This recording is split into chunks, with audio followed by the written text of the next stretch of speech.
श्रीगुरुभ्यो नमः। श्रीमात्रे नमः। श्रीमहागणाधिपतये नमः। श्रीविष्णुरूपाय नमः शिवाय। शिवाय गुरवे नमः। ॐ नमः चण्डिकाय। नमस्ते शारदा देवी काश्मीरपुरवासिनी। त्वामहं प्रार्थये नित्यं विद्यादानं च देहि मे। श्रीकृष्ण शरणं श्रीकृष्ण शरणं श्रीकृष्ण शरणं। మహాదేవ మహాదేవ మహాదేవ. ఇష్టాగోష్ఠిగా సాగుతున్నటువంటి ప్రవచన ప్రవాహ త్రిపథ గామినిలో 111వ రోజు 111వ రోజు కాళహస్తీశ్వర మంచము ద్వితీయ శ్వాసం 87వ వాళ్ళ ఖచ్చితంగా ఒక ఈ బ్రహ్మ చరిత్ర కంప్లీట్ చేసి కాళహస్తి పేరు ఎలా వచ్చిందో ప్రారంభిస్తాం. వీలైతే మొత్తం ఇదే, లేకపోతే ఒక్క జౌపాయన్న రామచంద్ర. ఇక్కడ శివుడికి రాముడు అంటే పలికినాడు. అరే నా గురించి రాముడిని వదిలేస్తావని. ఎవరిని వదిలేయడానికి వీల్లేదండి. వాళ్ళు మనల్ని పట్టించుకుంటున్నారో వదిలేస్తున్నారో తెలియదు, కానీ మనం మాత్రం ఎవరిని వదిలేదు. నిన్న మీరు ఆ హోమం కూడా అందరూ చూసే ఉంటారు. చక్కగా అమ్మవారు ఆవిడ విన్యాసం కరాళ నృత్యం అద్భుతంగా ఉంది. అది ఇవే మొట్టమొదటి ప్రయత్నము ప్రయోగం కూడా. కేవలం నా శిష్యుల చేత రూపాయి ఖర్చు లేకుండా శతచండి చేస్తాను. రూపాయి ఖర్చు లేదంటే భోజనాలు ఖర్చు, అది కూడా దక్షిణ లేకుండా, దక్షిణాపేక్ష లేకుండా. అది సంగతి. చాలా చక్కగా చేశారు మహాదేవ్. మా శిష్యులందరినీ ఆశీర్వదిస్తూ మనం దీనికన్నా ఆ బ్రహ్మదేవుడు ఉదయించాడు. ఎటువంటి మహానుభావుడు అంటే ఈయనకి ఈ పేరు కూడా శివుడే పెట్టాడు. మహానుభావుడు, బ్రహ్మ పదార్థము ఒక ఆకారం తెలిసి ఎటువంటి అటువంటి వాడు. ఆయన ఎటువంటి వాడు అంటే ఎప్పుడు కూడా పరమయోగులు వాళ్ళ మధ్యలో ఉండాలి, ఏకాంతంగా మౌనంగా ఉండాలి. సంసార సౌఖ్య ఈ వాగేశాలు మనిషి హాయిగా మోహం ఏమీ లేకుండా బ్రహ్మ పదార్థం రూపం దాల్చింది. అతన్ని చూసి బ్రహ్మ తను మర్చిపోయాడు. చూసారా? మీకు ఆఖరిగా మనం చెప్పాను, అటువంటి మహానుభావుడు పుట్టాలంటే అండి ఖచ్చితంగా తపస్సు చేసుకుంటారు. అందుకే ఒకప్పుడు పెళ్ళి అయిపోయిన వెంటనే వాళ్ళని ఏం చేశారంటే తపస్సు భూములు కాదు, వాళ్ళని ఏదన్నా తీర్థయాత్రలకు పంపించేవాడు. ముఖ్యంగా వెంటనే తత్ఫలితంగా సత్సంతానం కలుగుతుంది. అంతే తప్పితే నువ్వు వాళ్ళని హనీమూన్కి పంపించకో. ఇప్పుడు హనీమూన్కి పంపించాలంటే అప్పుడు పోతాడు. ఎటువంటి వాళ్ళంటే కొడుకు. అప్పుడు మనం లాభంగా ఏం చేస్తాం? అప్పుడు నువ్వు చేయగలిగింది ఇప్పుడు చెప్పు. కందపద్యం. పుత్రోదయమగుటయు అది పుత్రోదయమగుటయు శతపత్రజుడు ఆనంద లహరి శతపత్రం అంటే కమలం. ఆ శతపత్రం నుంచి పుట్టినటువంటి ఆనంద లహరి ఆనంద లహరిలో, లహరి అంటే తరంగాలు, అంటే ఒకదాని తర్వాత ఒకటి వస్తుంది. ఆగదు అది. నిన్న కొన్ని క్షణాల పాటు ఆనంద లహరిని అనుభవించడం జరిగింది. చాలా మంది అనుభవించారు. ఏదో కొంతమంది పాపాత్ములు ఆనంద లహరికి అడ్డు వేశారు, కానీ వాళ్ళు పాపాత్ములు కాదండి. వీళ్ళు చేసిన పాపమే అలా వచ్చింది. కాబట్టి ఆనంద లహరి పరవశుడు కూర్చుంది. పరవశుడు అంటే ఇంకోటి వశం ఇంకోటి ఏమిటే వశం అంటే అసలు విమర్శించాడు సృష్టికర్త.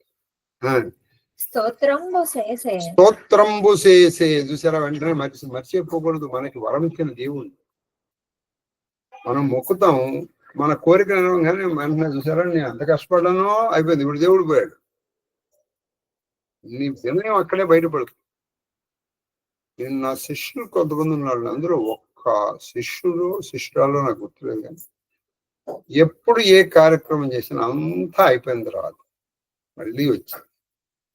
అదేదో మాట వరుస కాదు, ఎంతో వినయంగా గురుగారు అసలు ఏది తప్పు లేకుండా చాలా ప్రికాషన్స్ తీసుకుంటారు.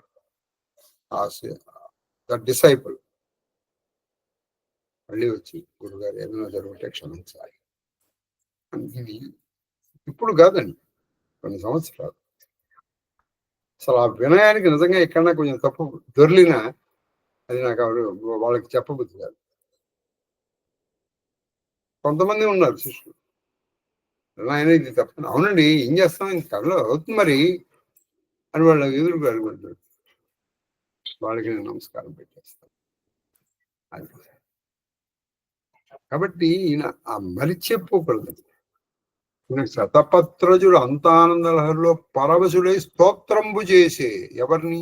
ముక్తి కళత్రుని. అంటే మోక్షలక్ష్మి భార్యగా కలిగినటువంటి వాడు ఆ పరమేశ్వరుని పట్టుకుంటే మోక్షలక్ష్మిని కరతలామలకు ఉండి ముక్తి కళత్రుడు. ఓహో అంటే ముక్తి అనేవాడు వారు కాదు, ఆయన ముక్తి ఇస్తారనమాట. మోక్ష కళత్రుని. గౌరీషు నిర్మల ప్రతిపత్తి, నిర్మలమైనటువంటి ప్రతిపత్తి అంటే కర్తవ్యతా జ్ఞానము అంటే వెంటనే నువ్వు మనకి దైవ ప్రసాదము గురు ప్రసాదం వల్ల ఒక జరిగింది. వెంటనే నువ్వు చేయవలసింది ఏమిటయ్యా అంటే భోజనాలు చేసేయటం, అంతా ఆనందం చేసి అంతా అయిపోయిన తర్వాత గారు ఇతర ఏదో ఏం చెప్పడం కాదు, వెంటనే చెప్పాలి. మన ఆనందాన్ని ప్రకటించాలి. కోపమును ఇంకో భావాల్ని ప్రకటించట్లే, అలా ఆనందాన్ని ప్రకటించకపోతే ఎట్లా? చూడండి ఇక్కడ ప్రకటించాలి. స్తోత్రంబు చేసి ఆ మహానుభావుని మహాదేవుడు, అయ్యా మీ దైవల కళహస్తీశ్వర, మీ దైవల నాకు ఎందుకంటే వాడు అసలు పుడుతూనే ఆ బ్రహ్మ తేజస్సు అలా ఉంటుంది. వచనం ఖండపరచుండును అఖండిత దయామండిత వీక్షణంబు. అది అఖండిత దయామండిత వీక్షణంబుల. అఖండిత అంటే ఆయన పేరు ఖండపరచు. అంటే ఒక గండ్రగొడ్డల్ని పట్టుకున్నటువంటి వాడు. అఖండిత దయామండితం అంటే అన్డివైడెడ్. ఆయన దయ ఎలాంటిదంటే అది అపారం. మనం ఏదో సముద్రం అంటాం, సముద్రం కూడా అటు అవతల ఉంటుంది, నీకు కనపట్లేదు కానీ అవతల గట్టు ఉంది దానికి. కాబట్టి భగవంతుడు కరుణా సముద్రుడు అంటే ఆయన్ని తక్కువ చేసినట్టు. అది సముద్రానికి కూడా ఒక పరిమితి ఉంది, కొంత లోతు ఉంది. సముద్రానికి కూడా పరిమితులు. ఆయన యావరేజ్ ఎంత, దాని లేవేజ్ ఎంత? 4 కిలోమీటర్లు.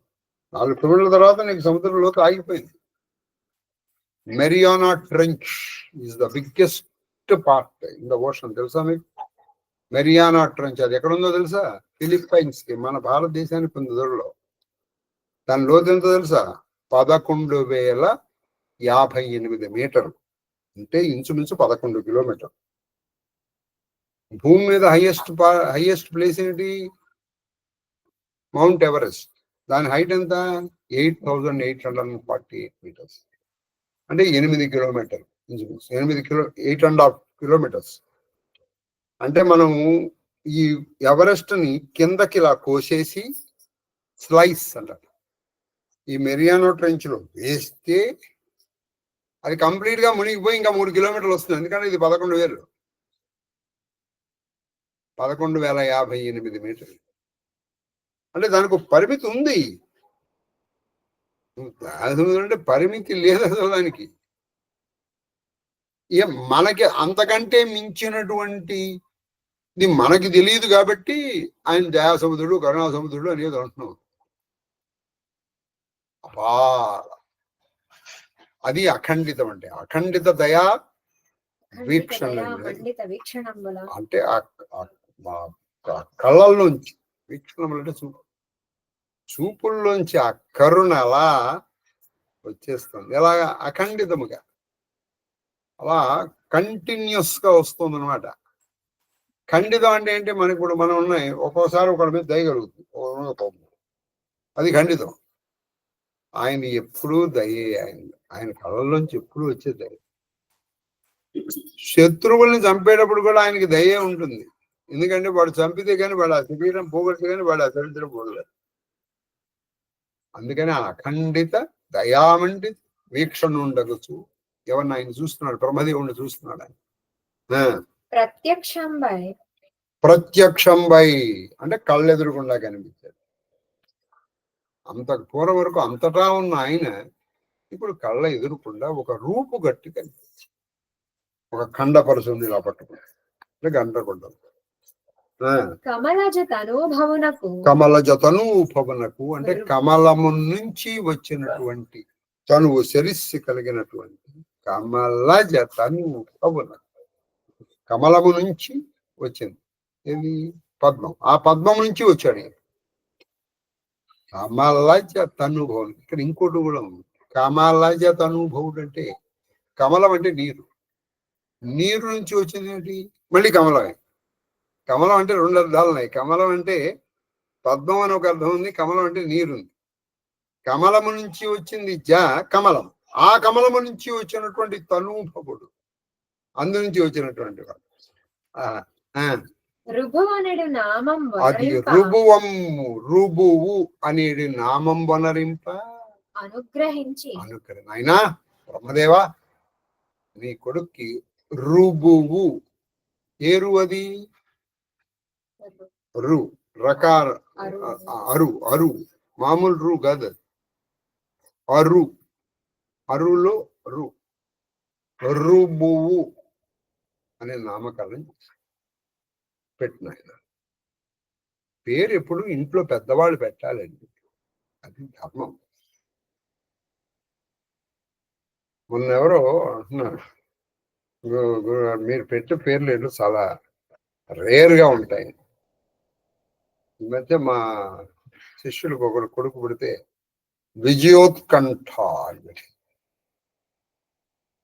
అలా ఇంట్లో పెద్దవాళ్ళు పెట్టాలి పేరు, అది సంగతి.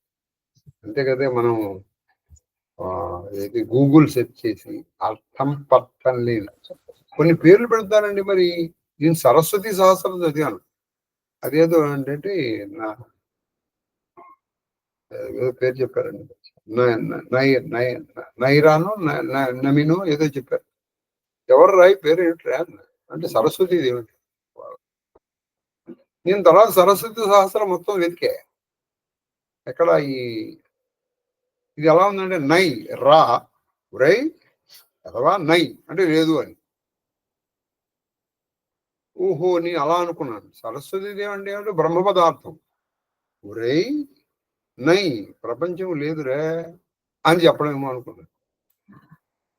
ఓహో ఇది తత్వబోధ ఇంకుందా నాకు తెలియదురా. ఎందుకు ఏదేమిటంటే ఇది గణపతి పేరు, ఇది ఈశ్వరుడు పేరు. మరి వీళ్ళు ఏ సహస్రం నుంచి తీసుకొస్తారో మనకు అయ్యా. కొత్తగా ఉండొచ్చు కానీ దానికి మూలం ఏదన్నా ఉండాలి. కాబట్టి రూపమని నామం అనుగ్రహింప. అవగ్రహరహితము. అవగ్రహరహితం అంటే రహితం. ఇది ప్రతి అవగ్రహము అంటే ప్రతిబంధం, ప్రతిబంధము లేనిది. కలుష కలుషాహితంబునూనైన కలుష అహితము అంటే కలుషమునకు అహితము. అహితము హితము అంటే మేలు చేసేది. కలుషమునకు అహితము చేసేటువంటిది ఆయన బ్రహ్మోపదేశంబు చేసి ఆయనకి బ్రహ్మోపదేశం చేసేసాడు ఆ శిశువు. అది ఏంటండి శిశువుకి ఎలా చేశాడండి? వర్తించి వాళ్ళగా వాడు అసలు పుడుతూనే బ్రహ్మజ్ఞానం అలా స్థిరపడిపోయింది. ఇప్పుడు ప్రహ్లాదుడికి గర్భస్థమైన శిశువులు ప్రహ్లాదుడికి నారదుడు ఉపదేశం చేయలే. అందుకే స్పష్టంగా ఉన్నప్పుడు ఆవిడ మంచి కథలు వింటూ మంచి పాటలు చేశాను అనుకోండి, వాడికి ఈవిడ నిద్రపోయినా వాడు వింటూ ఉంటాడు. అవి వాడు అదే వస్తాయి. నువ్వు గర్భం వచ్చినప్పుడు, నువ్వు గర్భస్థంగా ఉన్నప్పుడు, గర్భవతిగా ఉన్నప్పుడు నిన్ను చంపేస్తా, నిన్ను చూసేస్తా అని సీరియల్స్ చూసి మా వాడి ఏమిటోనండి నా మాట ఇంట్లో ఎందుకు వచ్చాడమ్మా వెంటూ. అప్పుడు అసలు తీసుకోవాల్సిన జాగ్రత్తలు అవి ఆహారములు అవి కాదు కాదు కాదు. కాబట్టి అటువంటి తీసుకుని అనుగ్రహించి బ్రహ్మోపదేశం స్వయంగా శివుడు చేశాడు. అంటే శివుడే ఈ రుబుకు గురువు అయి అంతర్హితుండై అయిపోయాడు ఆయన అంతర్స్థానం. ఆ తర్వాత ఏం జరిగింది? ఇట శిశువు నాకు అదే ప్రహ్లాదుడి గురించి చెప్పాను కదా. ఒకటి శ్లోకం చెప్పమ్మా. ఋషిం పర్యచరత్ తత్ర ఋష్యం ఇది ప్రహ్లాదుడి గురించి. ఋష్యం పర్యచరత్ తత్ర పర్యచరతత్ర భక్త్యా పరమయా సతి భక్త్యా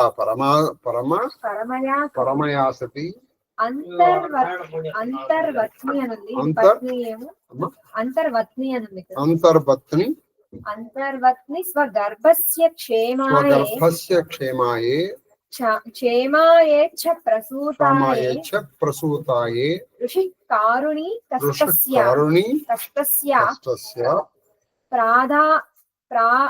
ప్రాదాదుభయ మీశ్వరః ధర్మస్య తత్వం జ్ఞానం చమాముద్దిశ్య నిర్మలం తత్తు కాలస్య దీర్ఘత్వాత్ స్త్రీతత్వనాత్ము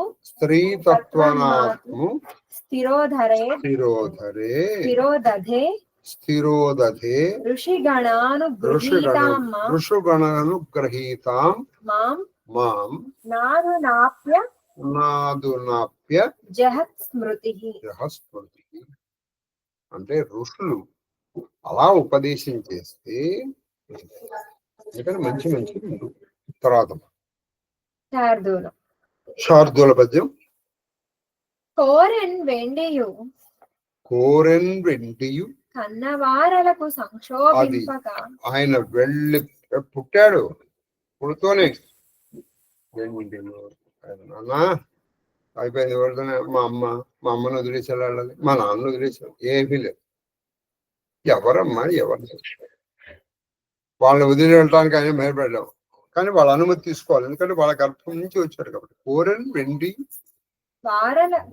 కన్న వారలకు సంక్షోభింపక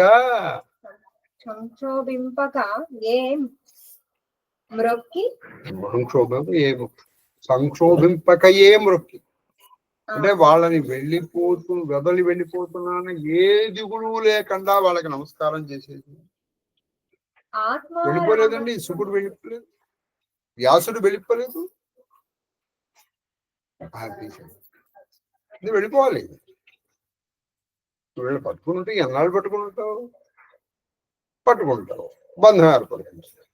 వియోగం ఎప్పటికైనా తప్పదుగా, అప్పుడు ఏడుస్తూ కూర్చోండి.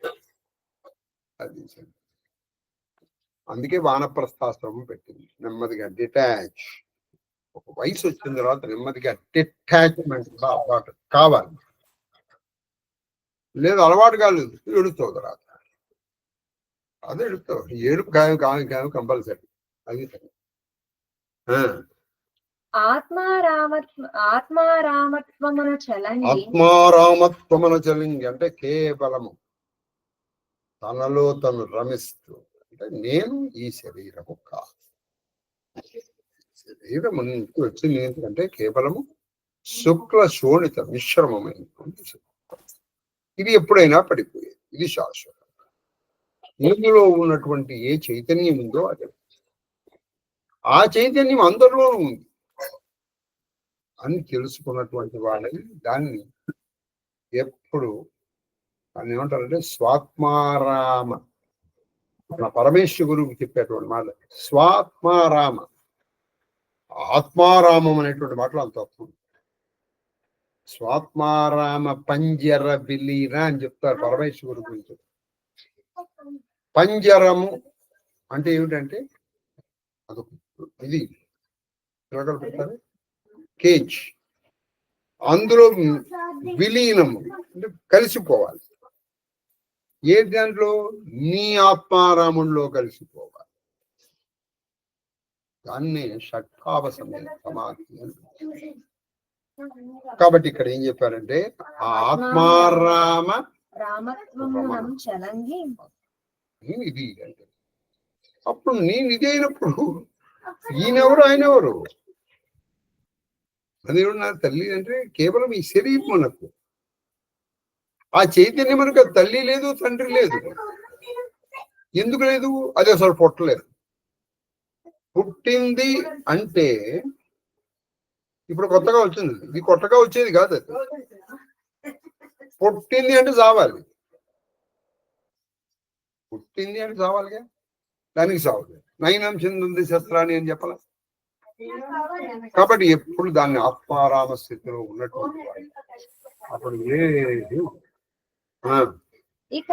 ఇక ఏ అర్థంబు వర్చింపగాలేరు. ఇక నీ అర్థంబు వర్జింపగాలి ఆత్మజులనంగా ఇక నీ అర్థంబు వర్జింపగాలి అంటే ఇక నేను ఏ విధమైనటువంటి అర్థము ప్రయోజనమును లేకుండా ఆత్మజ అంటే వాళ్ళని గురించి వాళ్ళు తెలుసుకున్నటువంటి వాళ్ళు దేన్ని వదులుకోలేరు. వాళ్ళు దేన్నైనా వదిలేరు. ఆత్మజనందు అంటే వాళ్ళ యందు జన్మించినటువంటి కొడుకునందు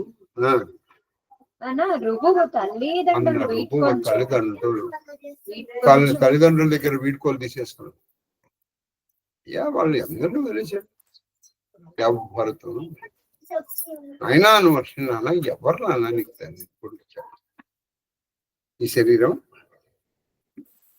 ఇది ఒకప్పుడు ఉందే లేదు, ఇంకొప్పుడు నాడు అనుకుంటుందా ఉండదు. ఇది పుడుతూనే అది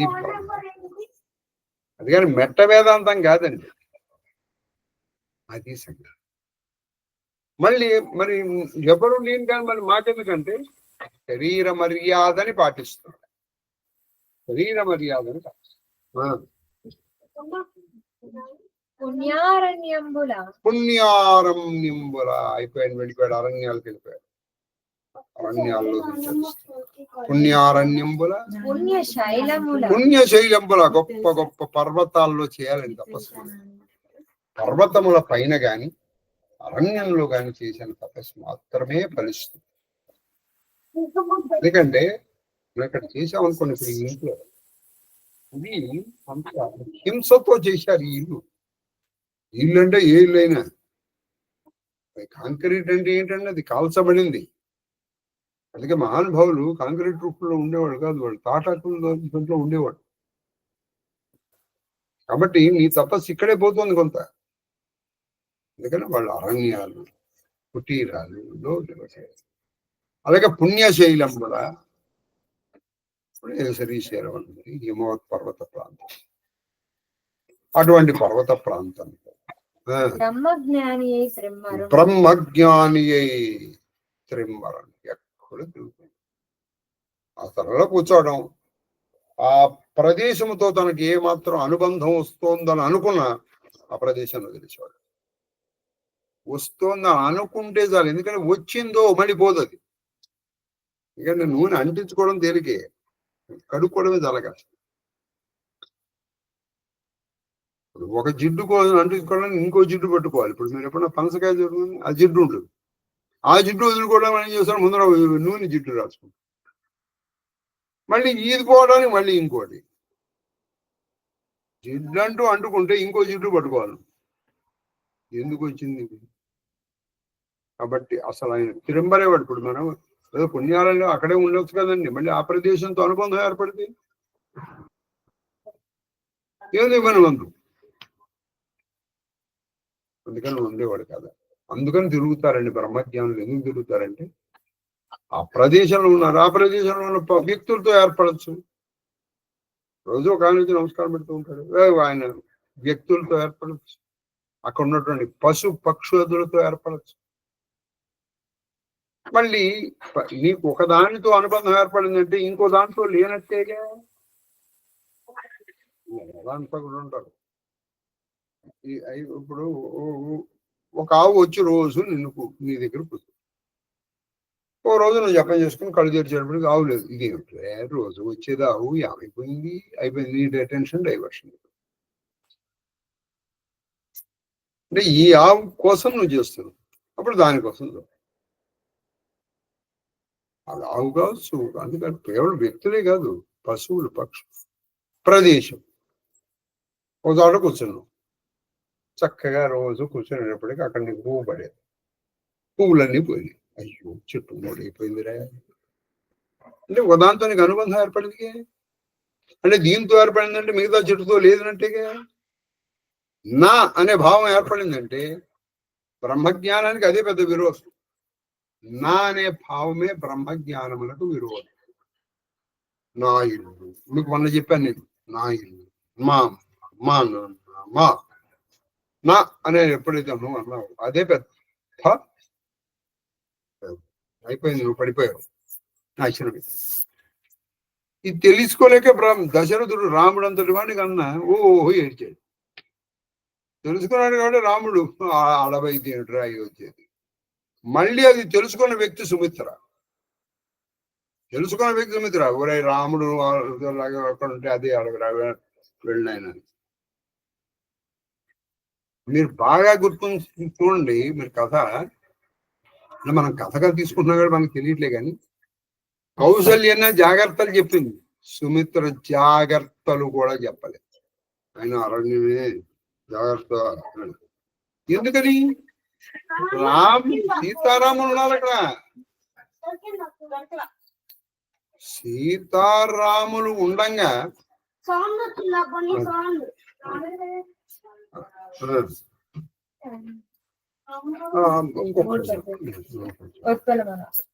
కాళహస్తి చెబుదామని వచ్చి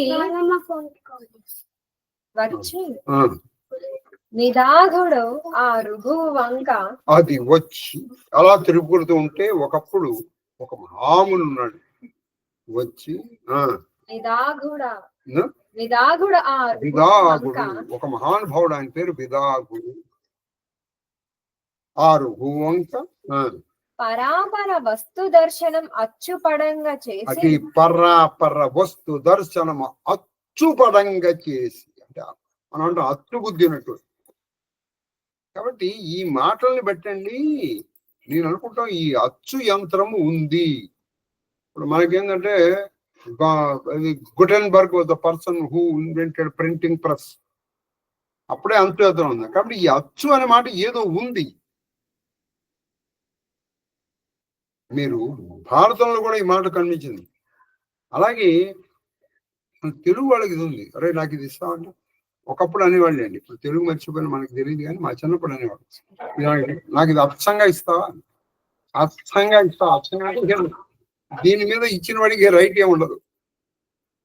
అచ్చంగా నీకు రోజు ఇస్తాను, అచ్చంగా అనేవాళ్ళు. అది స్వచ్ఛమైన మాట. ఇప్పుడు మనకి తుచ్చమైన మాటలు అలవాటైపోయి పిచ్చి మాటలు పోయి చేసి అది. కాబట్టి ఇప్పుడు వాళ్ళు ఈ పరాపర వస్తువు అంటే ఏది మనకి ఇందులో మిథ్యాజ్ఞాన అధిష్టానం, నిత్యానిత్య వస్తువు. ఏది నిత్యము ఏది అనిత్యం, నిత్యానిత్య వస్తు జ్ఞానం అని చెప్పాడు. ఏది శాశ్వతము ఏది అశాశ్వతం అనే వాటిని ఎలా చెప్పాడు? ఇంకా అచ్చుపడంగా అంటే బాగా ముద్ర పడేటువంటి చెప్పాడు. ఊరికేదో చెప్పొదిలేలా. అసలే ఇంక బ్రహ్మజ్ఞాని. ఇప్పుడు ఒక మహాముని ఇంకా బాగా చెప్తాడు, అంటే బాగా నాటుకుపోయేట్టు చెప్పాడు అన్నమాట. సరే నాయన, ప్రత్యంలో దృశ్యతే తమ్ నశ్యతే. నీ కనపడే ప్రతిదీ నశిస్తుంది. నీకు కనపడుతుందా? అయితే నశిస్తుంది. అది చెట్టు కావచ్చు, పుట్ట కావచ్చు, పర్వతం కావచ్చు, ఏదైనా సరే. ఏది శాశ్వతం అంటే నీకు కనపడదు. అదే నిర్గుణ పరబ్రహ్మం. దాన్ని పట్టుకోవడానికి సగుణ సహకారము ఒక ఆలంబన. ఇప్పుడు ఒక పైకి వెళ్ళావు, 10వ మెట్టుకి వెళ్ళాలి. మొదటి మెట్టు ఎక్కావు, 2వ మెట్టు ఎక్కిన తర్వాత నువ్వు ఏం చేస్తావు? మొదటి మెట్టు వదిలేస్తావు. వదిలేయాలి కూడా. లేదండి నేను మొదటి మెట్టు మీద ఉంటాను. మొదటి మెట్టు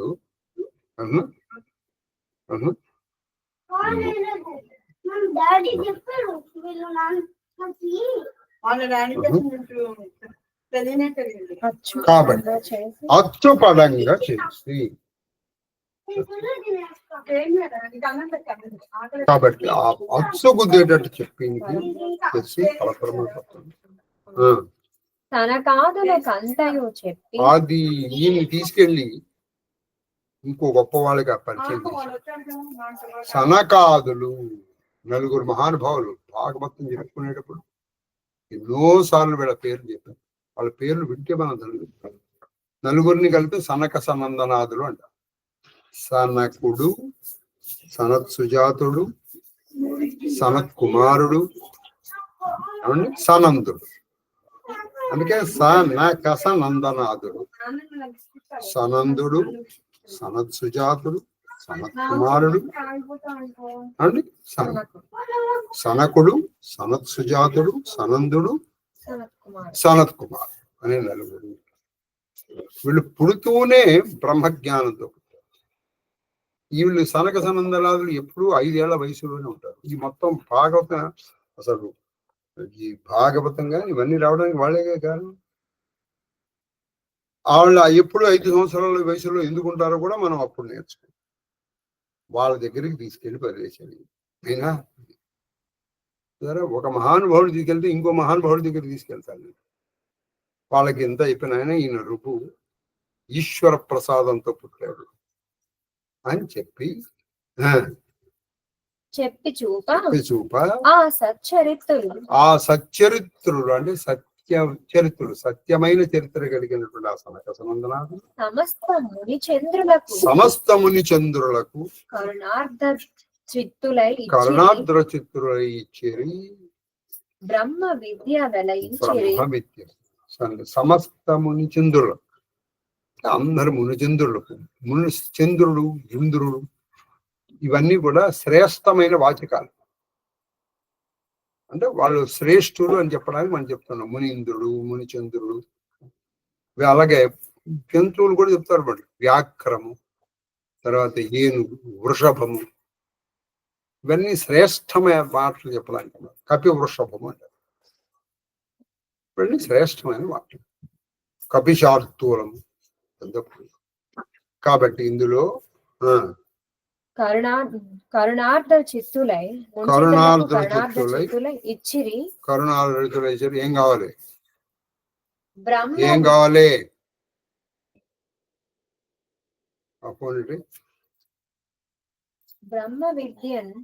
బ్రహ్మ విద్యన్ వెలయించిరి వారు.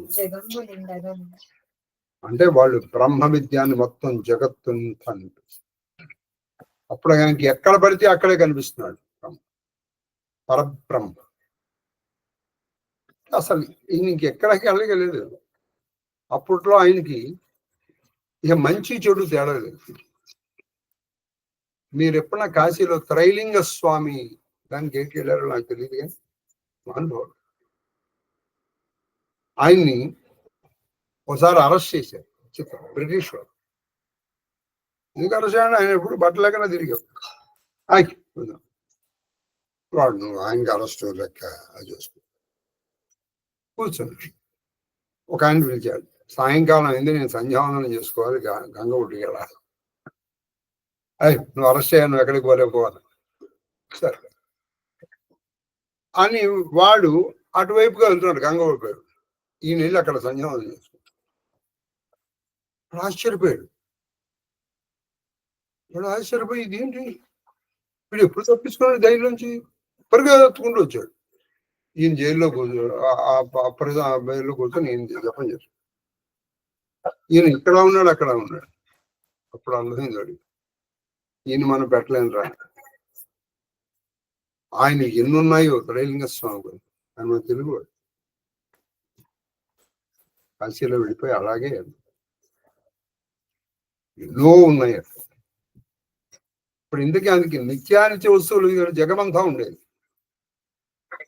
ఒకప్పుడు విచిత్రమైన కంటే ఒక విషయం, చిన్న విషయం చెప్తాను. ఆయన అలాగే వచ్చాడు కోర్టుకి. జడ్జి వీళ్ళందరూ చూస్తాను, అయ్యా నేను నాకు అర్జెంటుగా వెళ్ళాలి. ఆయన వెళ్ళడానికి సరిపోయినా ఆయన అక్కడే తీసుకుని ఆ వచ్చిన దాన్ని తీసుకుని వెంటనే నోట్లో వేసేసుకున్నాం. మనకి మనం ఎంతసేపు ఈ అంటామంటే ఈ కూడా అసహ్యం ఈసార్లు ఈ అంటాం. విచిత్రం ఏంటంటే సువాసన ఫలితం అయిపోయింది. వాళ్ళందరూ అన్న లోపల అయిపోయింది పరిపాలన. అంటే ఆయనకి ఇది గ్రాహ్యము, ఇది అగ్రాహ్యం అని రెండు ఉండవు. అలా నేను చెప్పాను, మనం ఎవడు ప్రయత్నం చేయకూడదు. ఎందుకంటే ఆ పరిస్థితి వేరు. ఆ స్థితికి వచ్చినప్పుడు చేయవలసిన విషయం. ఆ స్థితికి నువ్వు వచ్చినప్పుడు నేను చెప్పాల్సిన అవసరం లేదు. అసలు అది అటుపడి ఉంటుందనే ఊహకు కూడా అతీతం, ఊహాతీతమైన ఊహాతీతం. కాబట్టి ఇప్పుడు ఆయన జగమంతా బ్రహ్మ విద్య. అప్పుడు ఆయనకి ఇది దగ్గరికి దగ్గర ఉన్నది. అటువంటి మహానుభావులతో తిరుగుతున్నాడు ఈ రుబు. మీకు శివరహస్యంలో రుబు గీతలు అని కొన్ని గీతలు ఉన్నాయి. చాలా నిగూఢమైనటువంటి రహస్యాలు. ఇప్పుడు దశోపనిషత్తులు మనం చెప్పండి సార్, దశోపనిషత్తుల సారాంశం తర్వాత శాబ్దుడు ఈ చందమ్మును అదిగో ఇలా బ్రహ్మ విజయ చెప్పేశాడు. ఇదంతా చెప్పేద్దాం అని అడుగుతుంది. ఈ సంతమును ఈ విధముగా తమ్మి చూలి కథ గౌరీశుండు తమ్మి చూలి గౌరీశుండు చెప్పగా, మీకు కథ అంతా ఎవరు చెప్తున్నారో గుర్తుండాలి. ఎప్పుడో చెప్పాను, 101 రోజుల క్రితం, 110 రోజుల క్రితం. ఎప్పుడంటే సాక్షాత్తు కాళహస్తీశ్వరుడే ఈ కథ చెప్పుకుంటున్నాడు. ఎవరికి? యాదవరాజు. తమ్మి చూలి కది గౌరీశుండు ఆ యాదవరాజుకు చెప్పగా, ధాత్రి చక్రేశుడు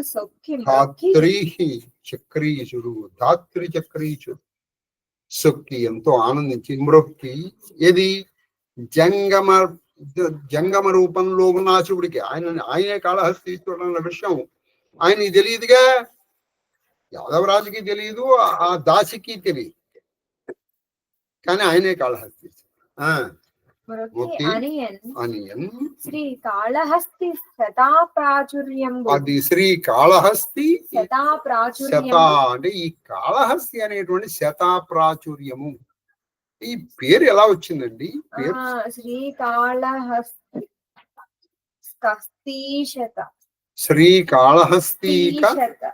శ్రీకాళహస్తీక అవునమ్మా, శ్రీకాళహస్తీశ శ్రీకాళహస్తీశ శతప్రాచుర్యము.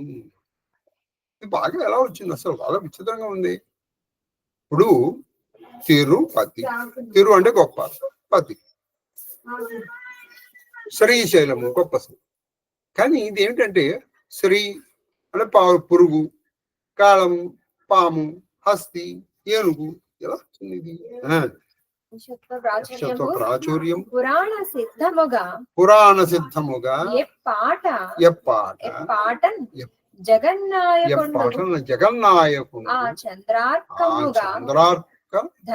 చంద్రార్కముగా ధరించే ఇది నాకు ఆద్యంతము అంటే మొదటి నుంచి వరకు. ఎలా ఉంది చంద్రార్కము అంటే ఈ భూమి మీద చంద్రుడు సూర్యుడు వెలుగుతున్నంత వరకు ఈ ఈ శ్రీకాళహస్తి పేరు ఎలా పట్టుకొచ్చిందండి ఇంకి? ఒక్కొక్క దాంట్లో ఒక్కొక్క పేరు రావడానికి ఒక కారణం ఉంది కదా. కేదారనాథుడు, కేదారం అంటే తెలుసు కదా మనకి, గట్. మరి ఈ కాళహస్తి అనే పేరు ఈయనకి ఎలా వచ్చింది? పైగా ఈ పేరు ఎలా నిలిచిపోయిందంటే ఆచంద్రార్కము అంటాను సార్, అంటే చంద్రుడు తర్వాత అనవుడు కుహనాజంగము అంటే మాయా జంగమ రూపంలో ఉన్నటువంటి ఆ కాళహస్తీశ్వరుడు, కుహనాజంగం ఆ తనువు ధరించినటువంటి ఆ కాళహస్తీశ్వరుడు సుధాంశుధరుడు, సుధాంశుడు అని చంద్రుడు. ఆ చంద్రం ధరించిన ఆయన ఇట్లా అన్నాడు. ఎలా అన్నారంటే మనుజేశ్వరుతో కరుణావనధి అయి వాచాప్రౌఢిని అంటే చెప్పడంలో కూడా చక్కటి ఆ కథనం తెలియాలండి.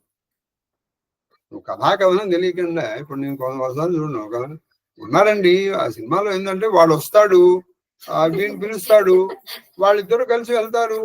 ఆ తర్వాత అంతకు పూర్వం వాళ్ళకి పడదు కదా, వాడు వస్తాడు. వాడెవడు వాడికి పడకపోవటం ఏంటి? వాళ్ళ కథ విన్న తర్వాత మనకి మెట్లకు అంతకంటే చెప్పదు. అదే కొంతమంది కథ చెప్తారు అసలు అదేంటంటే మనకి కళ్ళకి కట్టినట్టు. నాకు ఇది ప్రత్యక్షం. ఒకసారి సినిమాకి వెళ్ళారు, ఎవరు అడిగాను, ఏముంది సార్ వాళ్ళు ఉన్నారు కదా, వీళ్ళ నాన్నకి పడదు, వాళ్ళ నాన్నకి పడదు, వీళ్ళిద్దరు కలిశారు. ఎవరికి నాన్నకి పడదు, ఎవరికి పడదు. ఆ తర్వాత మళ్ళీ ఎప్పుడు కథ అడగలేదు. అదే మొదటిసారి ఆఖరిసారి. ఎందుకు అనవసరం కథ అడగడం ఎందుకు, నాకు మెంటల్ తెచ్చుకోవడం. కాబట్టి ఇక్కడ ఆ కుహనాజంగమ రూపంలో ఉన్నాడు, చక్కగా చెప్పేట కథ. ఇది తనే చెప్పుకుంటున్నాడు తన కాళహస్తి. ఇదిగో మొట్టమొదట కాళహస్తి శ్రీ అంటే ఆ సాలెపురు కథ వస్తుంది. చెప్పండి. ఇంకా రెండు పద్యాలని సరే టకటక అయిపోద్దాం. టకటక ఇది ఎప్పుడు జరిగిందంటే తొలి యుగమును అంటే కృత యుగంలో జరిగింది. అప్పటి నుంచి ఉన్న ఈ కాళహస్తి పేరే మారలా. మిగతావన్నీ పేర్లు మారిపోయాడు. పాటలీపుత్రం ఉందా? లేదు. ఎందుకని పాటలీపుత్రమే పాట అని అంటారు, కానీ దాని పేర్లు మారాయి. అలాగే హస్తినాపురం వీటి పేరు ఢిల్లీ అనుకోకండి, అది ఢిల్లీ కాదు. పాండవులు పాలించిన హస్తినాపురం వేరు. ఇది ఎన్నోసార్లు మీకు నేను చెప్పాను. కాబట్టి అన్ని పేర్లు మారాయి. ఇప్పుడు నేను ఉంటున్న ప్రదేశం ఇది హైదరాబాద్ కాదు, భాగ్యనగరం. దానికంటే కూడా మీరు పేర్లు ఉన్నాయి, కానీ పేర్లు మారాయి. ఈ ప్రదేశం పేరు మాత్రమే మారలేదు. ఎప్పటిది కృత యుగం. కృత యుగంలో తొలి యుగమున శ్రీనామము గల చలవియు. చూడండి ఎప్పుడు ఒక చలవి అంటే సాలెపురు లూత, దాని పేరు శ్రీ. త్రేతయందు కాళంబను పారు. త్రేతయుగంలో పాము ఉంది, ఆ పాము పేరు కాళము. తర్వాత ఇది త్రేతాయుగంలో జరిగింది. ఈ పని దానికంటే ద్వాపర యుగంలో అంటే త్రేతాయుగమంతా కాలం చేస్తూనే ఉంది పాపం పూజ. ఈ ద్వాపర యుగంలో హస్తి అనేటువంటి ఏనుగు వచ్చి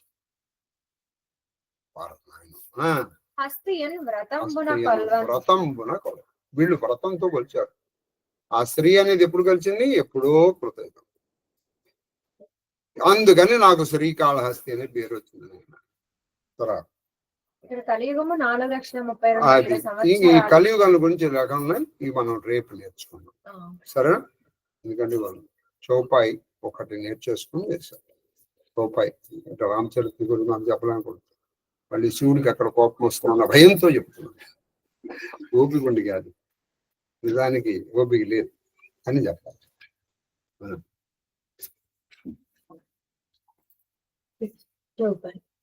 రఘుపతి ప్రజా ప్రేమ బసుదేకి సదయ హృదయ దుఃఖ భయవు విశేషి కరుణామయ రఘునాథ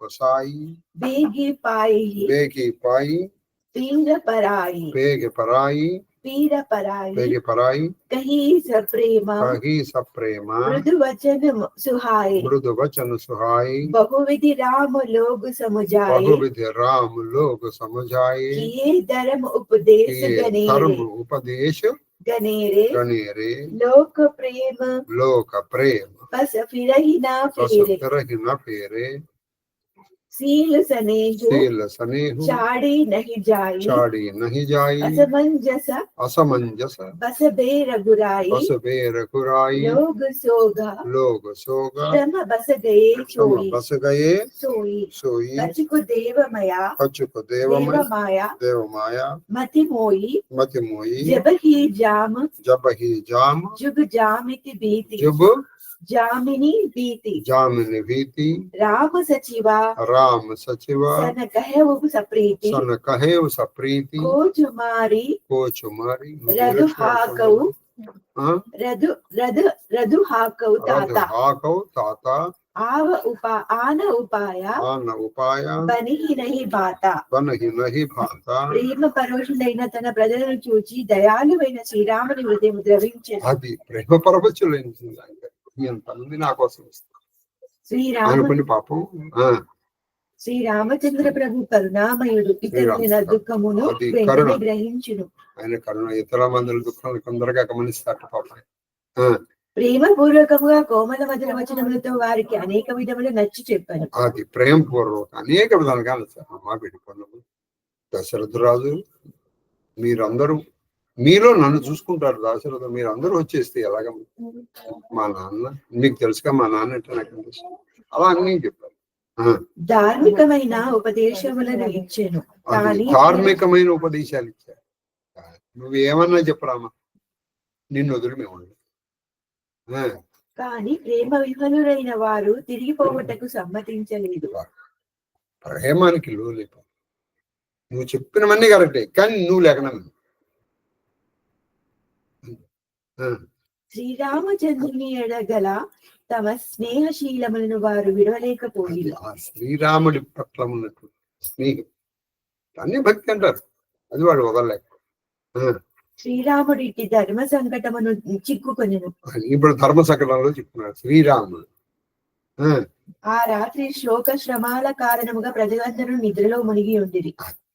వాళ్ళు కరెక్ట్ రామాయణంలో కూడా అలాగే ఉంది భక్తుల్ని లేపించాడు సముద్రుడు ఇది రథము చప్పుడు కూడా కాకుండా పదని అన్న మొదటి రాత్రి ఉన్నారు కదా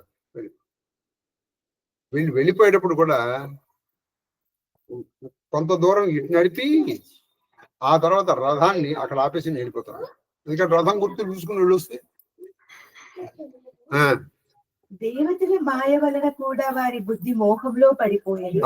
దేవతలు కూడా మాయం చేశారు అయినా వాళ్ళ బుద్ధి మాయం రాత్రి 2 జాములు గడిచిన పిమ్మట అది రాత్రి 2 జాములు గడిచిన సుమంత్రుడితో ఇట్లా పలికాడు. అది సుమంత్రుడిని పిలిచి ఇక్కడ రామాయణంలో వాల్మీకి రామాయణంలో కూడా ఇలాగే ఉంది తండ్రి రథమును ఇచ్చటి నుండి మరలించుకొని రథాన్ని ఇక్కడి నుంచి తీసుకెళ్ళిపోండి ఆ రథ చక్రముల జాడలు కూడా ఎవరికి తెలియకుండానట్లు చూడు. అది రథ చక్రముల జాడలు కూడా ఎవరికి తెలియకుండా చూడు. ఆ కారణమున రథం ఏ దిశకు వెళ్ళినది ఎవరు తెలుసుకున్న జాడలు ఇంతకంటే గత్యంతరము లేదు. మళ్ళీ ఎట్టెళ్ళిందో తెలియదు ఎందుకంటే మనం ఏం చేస్తావో తెలియదు. రామలకన సియా జానచడి శంభు చరణ సిరునాయి సచివ చలాయౌ సచివ చలాయ తురతురదు ఇత ఉత ఖోజు దురాయి. శివుని ప్రార్థించి సీతారామ లక్ష్మణులు రథమును అధిరోహించి శివుని ప్రార్థన మంత్రి వెంటనే రథమును అటు ఇటు తిప్పుచు చూసారా పెట్టకుండా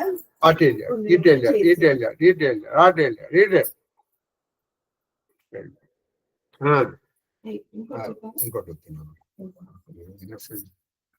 బాగా నీరసం ఎంత నీరసంగా ఉందంటే ఒకసారి కళ్ళు తిరిగి